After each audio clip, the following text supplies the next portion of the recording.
Welcome to Bharath life of travel 3689. இந்த எபிசோடில் நம்ம இப்போ பார்க்க போகிறது 6th-லேருந்து 9th அந்த 3 வருஷம் ஸ்கூல் இருக்கிற அளவுக்கு எனக்கு என்ன ஆச்சு, 9th அப்புறம் நான் இந்த ஸ்கூலில் ஜாயின் பண்ணினேன்னு தெரிஞ்சுக்க வாங்க இந்த கதையை கேட்க டிஜிட்டலாக என் கூட. 6th அப்புறம் நான் படித்த ஸ்கூலில் ஒரு புது கல்ச்சர் கொண்டு வந்தாங்க ஃப்ரெண்ட்ஸ். அது என்னென்னா above average students, below average students, average ஸ்டூடெண்ட்ஸ்னு தனித்தனியாக செக்ஷன் பிரித்து விட்டுட்டாங்க. அது வரைக்கும் ஒன் ஆஃப் ஃப்ரெண்ட்ஸாக இந்த எங்களுக்குள்ளே ஒரு மிகப்பெரிய பிரிவினைன்னு ஒன்று வந்துச்சு. ஸ்கூலில் பிரிவினைன்னு ஒன்று கண்டிப்பாக இருக்கக்கூடாது ஃப்ரெண்ட்ஸ். ஸ்டூடெண்ட்ஸாக இருக்கும்போது classwork, homework, book, exam, மார்க்குன்னு இவ்வளோ விஷயத்தை தாண்டி ஒரு ஸ்டூடெண்ட் ஃபோக்கஸாக ஸ்கூலுக்கு வரதுக்கு காரணமே கூட இருக்கிற ஃப்ரெண்ட்ஸ் மட்டும்தான். அதில் பிரிவினைன்னு ஒன்று வந்துச்சுன்னா ரொம்ப கஷ்டமாக இருக்கும் ஃப்ரெண்ட்ஸ். அதுலேயும் அபோவ் அவரேஜ் ஸ்டூடெண்ட்ஸ் எல்லாமே நல்லா இருந்தாலும் அதை தக்க வைக்கணும்னு எப்போவும் ஒரு ப்ரெஷர் சுச்சுவேஷன்லேயே இருப்பாங்க. ஆவரேஜ் ஸ்டூடெண்ட்ஸ் இல்லாமல் அபோவ் அவரேஜுக்கு போகணுன்னு ஒரு ப்ரெஷர் சுச்சுவேஷன்லேயே இருப்பாங்க ஃப்ரெண்ட்ஸ். இதில் நாங்கள் பிலோ அவரேஜ். எங்களுக்கு இவங்க 2 பேரை பார்க்கும்போது நம்மளும் ஆவரேஜ் அண்ட் அபோவ் அவரேஜுக்கு போகணுன்னு நினச்சாலும் நம்மளை சில பேர் பார்ப்பாங்க பாருங்கள், நம்மலாம் வேஸ்ட்டுன்ற மாதிரி நம்மளுக்கே தோண வச்சிடும். ரொம்ப கஷ்டமான நாட்கள். ஸ்டடீஸில் கொஞ்சம் கூட இம்ப்ரூவ்மெண்ட்டே இல்லை. எதுக்கு பார்த்தாலும் கம்பேரிசன். வீட்லேயும் சொல்ல முடியாமல், ஸ்கூலுக்கு வந்தாலும் ஒரு நிம்மதி இல்லாமல், ஃபீஸ் கட்டுறோன்ற ஒரே ஒரு ரீசனுக்காக 6th, 7th, 8th பாஸ் பண்ணி விட்டுட்டாங்க. இப்படி தான் நான் ஒரு வழியாக 9th ஸ்டாண்டர்ட் வந்து சேர்ந்தேன். 9th ஸ்டாண்டர்ட் லாஸ்ட்டில் ஒரு விஷயம் என் லைஃப்பில் நடந்துச்சு. அதுதான் என்னோடய first turning point in my life. 9th standard annual எக்ஸாமுக்கு முன்னாடி சைக்கிள் ஓட்டும் போது ஆக்சிடென்ட் ஆகி என்னோடய ரைட் ஹேண்ட் ஃப்ராக்சர் ஆகிடுச்சு. என்னால் ஆனுவல் எக்ஸாம் எழுத முடியல. நானும் அம்மாவும் ஸ்கூலுக்கு போய்ட்டு பிரின்ஸிபலை பார்த்துட்டு எங்கள் நிலைமையை சொன்னோம். பிரின்ஸிபல் எங்களை நம்பலை. ஏன்னா நான் 9th midterm, quarterly, half இயர்லின்னு சில சப்ஜெக்டில் ஃபெயில் ஆகியிருந்தேன். உங்கள் பையன் ஆனுவல் எக்ஸாம் எழுதி பாஸ் பண்ணி நான் மட்டும்தான் 10th அனுப்புவோன்னு சொல்லிட்டாங்க.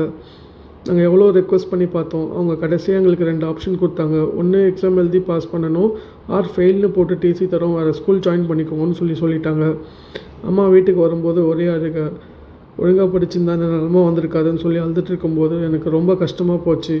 அப்போது எனக்கு கடவுள் ஃபஸ்ட் டைமாக எனக்கு ஒரு ஆப்பர்ச்சுனிட்டி கொடுத்தாரு என் லைஃப்பில். என் ஃப்யூச்சர் வேஸ்ட் ஆகிடக்கூடாதுன்னு எங்கள் அம்மா எங்கள் மாமா கிட்ட ஸ்கூலில் பிரின்ஸிபல் இப்படி சொல்கிறாங்கன்னு சொல்லி ஹெல்ப் கேட்டாங்க. எங்கள் மாமாவோட அக்கா ஹஸ்பண்ட் சிஎம்மோட பிஏவாக செக்ரட்டரியேட்டில் ஒர்க் பண்ணிட்டு இருந்தாங்க. அவரும் எனக்காக பிரின்ஸிபல் கிட்ட ஃபோனில் பேசினார். நெக்ஸ்ட் டே டிசியில் 9th பாஸ்ன்னு போட்டு கொடுத்துட்டாங்க. அதை எடுத்துக்கிட்டு எந்த ஸ்கூலில் அட்மிஷன் கொடுப்பாங்கன்னு தெரியாமல் யோசிச்சுட்டு இருக்கும்போது எங்கள் அப்பாவோட சிஸ்டர், என் அத்தை கவர்மெண்ட் ஸ்கூலில் தமிழ் டீச்சராக ஒர்க் பண்ணியிருந்தாங்க. அவங்க எனக்காக ஹெல்ப் பண்ணினாங்க. எனக்காக ஹெச்எம் கிட்ட பேசி அட்மிஷன் வாங்கி கொடுத்தாங்க. இந்த 2 பேரும் அன்றைக்கி எனக்கு ஹெல்ப் பண்ணலைன்னா நான் கண்டிப்பாக ஸ்கூல் முடிச்சிருக்கவே முடியாது. எப்படியோ ஒரு வழியாக நான் 10th ஸ்டாண்டர்ட் ஜாயின் பண்ணிட்டேன். Government higher secondary school West மாம்பலமில் ஜாயின் பண்ணினேன். நான் இப்பவும் சொல்கிறேன், அவங்களுக்கு அந்த 2 பேருக்கு நான் இது வரைக்கும் எந்த தேங்க்ஸுமே சொன்னதில்லை. பட் 10th ஸ்டாண்டர்ட் லாஸ்ட்டில் ஒரு விஷயம் நடந்துச்சு. என் மார்க் நம்பவே மாட்டீங்க ஃப்ரெண்ட்ஸ் யாருமே. நான் நெக்ஸ்ட் வீடியோவில் அந்த மார்க் எவ்வளோ நான் 10th எடுத்துன்ற டீட்டெயிலாக சொல்கிறேன். ஸோ அந்த மார்க்கு தான் நான் சொன்ன தேங்க்ஸ் அவங்களுக்கு. இது வரைக்கும் நான் பெருசாக அவங்ககிட்ட நான் எந்த தேங்க்ஸுமே சொன்னதில்லை.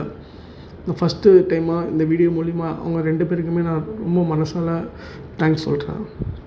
பசங்களுக்கு புரிகிற மாதிரி சொல்லித்தாங்க. கண்டிப்பாக பசங்க கேட்டுப்பாங்க. ஸ்கூலுக்கு பசங்களை அனுப்புறது வெறும் படிப்புக்காக மட்டும் இல்லை, ஒரு ஸ்டூடெண்ட்குள்ளே இருக்கிற திறமையை வெளிக்கொண்டு வரத்துக்கும் ஒழுக்கண்ண என்ன தெரிஞ்சுக்கிறதுக்கும் தான் ஸ்கூலுக்கு அனுப்புகிறாங்க. தயவு செஞ்சு பசங்களுக்குள்ளே பிரிவினை மட்டும் விதைக்காதீங்க. அவங்களுக்குள்ளே இருக்கிற திறமையை முதல்ல கொண்டு வர பேசினா ஸ்கூல் மட்டும்தான். பசங்களாக வளர விடுங்க. கண்டிப்பாக அவங்க ஒரு நாள் நல்லா இருப்பாங்க. இந்த எபிசோடை நான் இங்கே இப்போ முடிக்கிறேன். கீழே கமெண்ட் பண்ணுங்கள், இன்னும் எத்தனை ஸ்கூலில் இந்த மாதிரி பிரிவினை இருக்குது, இந்த மாதிரி கல்ச்சர் இருக்குன்னு. இந்த வீடியோ பிடிச்சிருந்தா சப்ஸ்கிரைப் பண்ணி ஷேர் பண்ணுங்கள். நெக்ஸ்ட் எபிசோடில் மீட் பண்ணலாம். Until that, signing off, Bharat Life of Travel 3689.